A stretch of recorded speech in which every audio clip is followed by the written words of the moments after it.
So hi, welcome back to this another सवालों के जवाब का सेशन, जहाँ पे I have to answer a lot of questions जो प्रिंसी के पास हैं, और ये वो क्वेश्चंस हैं जो स्टूडेंट्स प्रिंसी से या फिर बाकी काउंसलर से कहीं ना कहीं पूछते हैं. So shall we start with the questions. तो मैम स्टूडेंट्स का पहला क्वेश्चन ये है कि अभी अगर 10-12 लाख का पैकेज अगर चाहिए हो किसी कॉलेज से, तो मतलब एक एंट्रेंस एग्जाम में, चाहे वो कैट हो, मैट हो या कोई और भी एंट्रेंस एग्जाम हो, तो मतलब कितना परसेंटाइल होना चाहिए? तो अगर मैं कैट की बात करूं और तुम्हें 10 से ऊपर का पैकेज चाहिए, तो उस केस में तुम्हारा percentile in any situation 80+ percentile होना चाहिए, तभी तुम्हें 10 से ऊपर का पैकेज मिलेगा. मतलब 10-11 का मिलेगा. और अच्छा चाहिए 85. तो इस हिसाब से पैकेजेस परसेंटाइल चाहिए. Same percentile is required when it comes to that also. CMAT की बात करें तो CMAT में अगर तुम्हें 10 से ऊपर का पैकेज चाहिए तो तुम्हारा परसेंटाइल 95 या फिर प्लस होना चाहिए. और मैट में ऐसे कोई कॉलेज नहीं है जिसका परसेंटाइल 10+ हो अदर देन JB सिमश्री, बट उसके लिए भी पॉसिबल, क्योंकि JB मैट के थ्रू मिलता नहीं है. उसके अलावा अगर अगर हम बात करें तो आप पम्बा वगैरह देख सकते हो, पर उसमें भी 10 लाख का पैकेज नहीं है. तो मैट के थ्रू 10 से ऊपर के पैकेजेस वाले जो कॉलेजेस हैं वो ऑलमोस्ट ना के बराबर ही है. जैसे कि अभी मैट और एटमा मतलब कंडक्ट होने वाले हैं, अब सिर्फ वही एंट्रेंस एग्जाम्स बचे हुए हैं, तो मतलब उनका वेट करना मतलब सही है क्या अभी? मुझे नहीं लगता है बिल्कुल वेट करने का कोई सेंस है, because if you look at colleges जो कि एटमा एक्सेप्ट करते हैं, सारे Tier 3 कॉलेजेस हैं, Tier 2 कॉलेजेस हैं, कोई Tier 1 कॉलेज नहीं है. और वो आपको कंडीशनल ऑफर लेटर्स भी देते हैं. They just required an entrance score card. Same is with MAT, right? If you look at colleges, they just required entrance exam. So अगर आप सोचोगे कि मैं मैट दूंगा, मेरा लेट्स से 95 आ गया, 98 आ गया, तो ऐसा कोई सिचुएशन नहीं, बिकॉज 92 वाले के लिए भी, 85 वाले के लिए भी, 75 वाले के लिए भी कॉलेजेस सेम है. जस्ट दैट कि ज़्यादा परसेंटाइल भी हो सकता है कहीं स्कॉलरशिप मिल जाए, तो ये वाला डिफरेंस है जो रहेगा. एंड अभी CUET PG भी मतलब अभी कंडक्ट होगा, तो मतलब कौन कौन से टॉप कॉलेजेस हैं? जैसे कि एक सबसे बेस्ट ऑप्शन तो टेस्ट था, बट वो भी हट चुका है. हाँ, तो आई थिंक ये एक मुझे भी रीचेक करने की जरूरत है, बिकॉज मेरे हिसाब से टेस्ट हट चुका है. टेस्ट इस साल कैट एक्सेप्ट कर रहा है, बट आज ही अभी जस्ट इस इंटरव्यू से पहले, इस क्वेश्चन आंसर सेशन से पहले, मुझे एक स्टूडेंट कह रहा था कि टेस्ट एक्सेप्ट कर रहा है, but I mean you can just recheck. मेरे हिसाब से टेस्ट एक्सेप्ट नहीं कर रहा है, और कोई भी ऐसा बहुत नोन कॉलेज नहीं है जो CUET PG एक्सेप्ट कर रहा है.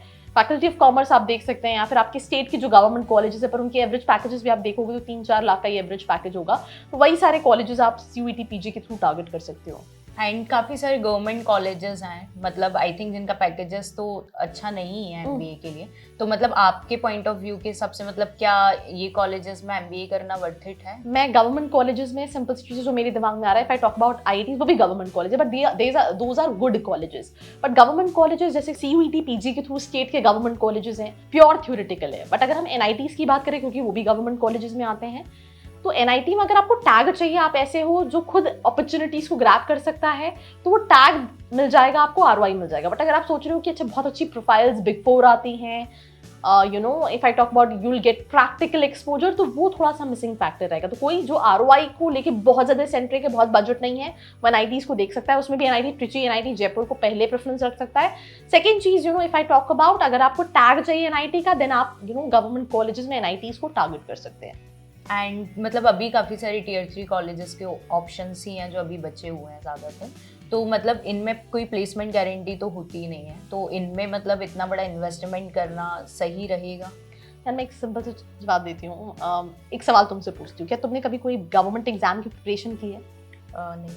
बट बहुत सारे लोग आई थिंक जो ये वीडियोस देख रहे हैं, कहीं ना कहीं कभी ना कभी बच्चे गवर्नमेंट एग्जाम के लिए प्रिपरेशन करते हैं. तुम UPSC ले लो, तुम बैंक PO ले लो, तुम गवर्नमेंट टीचर्स की जॉब ले लो, और इवन इंजीनियरिंग के लिए JEE का एग्जाम होता है. बच्चे लाखों रुपए फीस लगाते हैं प्रिपरेशन के लिए, 10th से ही चालू कर देते, 11th 12th ड्रॉप ले रहे हैं, मेडिकल के लिए फीस लगाते. बट क्या सब बच्चों का होता है? बस प्रॉब्लम क्या है कि MBA में फीस ज़्यादा है, दैट आई टोटली अंडरस्टैंड. और कॉलेजेस वो 100%, तो सिंपल सी चीज़ है, कंपनीज वहाँ पे भी आ रही हैं, प्लेसमेंट वहाँ पे भी है, राइट? बट अगर आपका परसेंटाइल, आपको लगता है कि अच्छा कंपनीज आ रही है, मैं कैपिटलाइज कर पाऊंगी, क्योंकि फिर से बात वही है जो मैं अपनी हर वीडियो में रिपीटेटिवली बोलती हूँ, it's all about students. Company पैसे तुम्हें देगी, अगर तुम ग्रास्प कर सकते हो तो तुम्हारे पास अपॉर्चुनिटीज है. It really make sense when you are putting all these money, right? मैं इस साल almost I think 5-6 colleges visit करके आई हूँ. मैंने वहाँ कर बच्चों को देखा जिनका 12 लाख का पैकेज लगा. मैं एग्जाम्पल दे देती हूँ, मैं UPS देहरादून दूंगी, या मैं met a girl, she got 12 lakh का पैकेज इन Deloitte.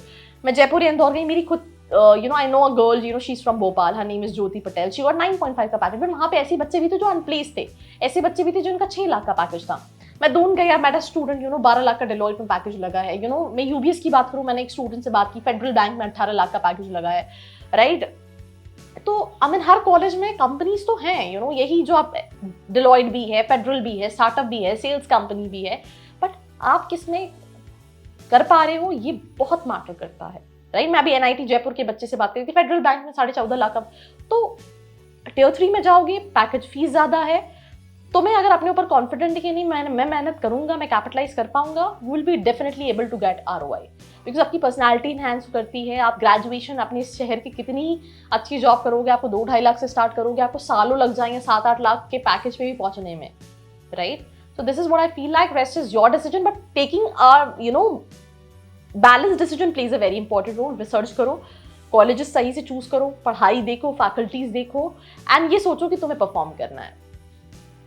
मैट और एटमा के थ्रू मतलब कौन से कॉलेजेस हैं जो स्टूडेंट को टारगेट करनी चाहिए? JBIMS नहीं मिलेगा, बिकॉज मैट और एटमा का जो एक्सेप्ट करती है कैप काउंसलिंग में, बट उनका जो परसेंटाइल वाला सिस्टम है वो थोड़ा सा अलग है। बट सिमश्री है, पुम्बा है, SIS है, वी स्कूल का MS है, फिर उसके अलावा बालाजी है, जाइन बैंगलोर है, क्राइस्ट है, UBS है, so many colleges are there what you can apply for through MAT and ATMA, right.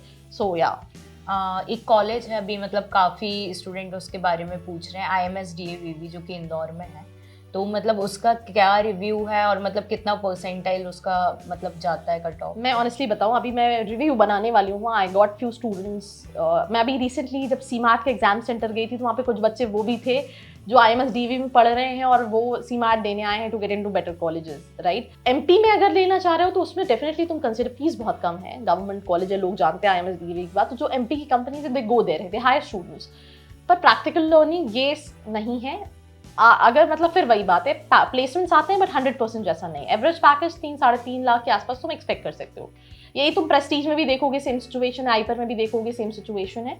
Now coming back to one more thing which is, if you look at की कट ऑफ की, तो होता क्या है कि हर साल अलग अलग परसेंटाइल वाला बच्चा अप्लाई कर रहा है, तो जनरल कैटेगरी के लिए कट ऑफ टफ रहता है, 90 परसेंटाइल, 92 परसेंटाइल, बिकॉज MP में जिस बच्चे को लेना है वो उसका पहला प्रेफरेंस IMSDAVV रहता है, और ये हर कैटेगरी में बाइफरकेट करता है। तो जब काउंसलिंग होती है, मैं खुद वीडियोस बनाती हूँ, वी टॉक अबाउट कि आपकी रैंक किस रैंक पे, जैसे 100-150 रैंक के अंदर IMSDAVV क्लोज हो जाता है जनरल कैटेगरी के लिए।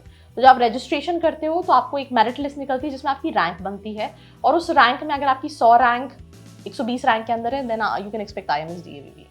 तो मेरे तो आज के जो डाउट्स थे फिलहाल वो तो क्लियर हो गए हैं, बाकी हाँ अगर आपके कोई डाउट्स हैं तो आप कमेंट में जाकर पूछ सकते हैं। I hope you like this video. For more such videos, keep watching our channel. And do not forget to like, share and subscribe.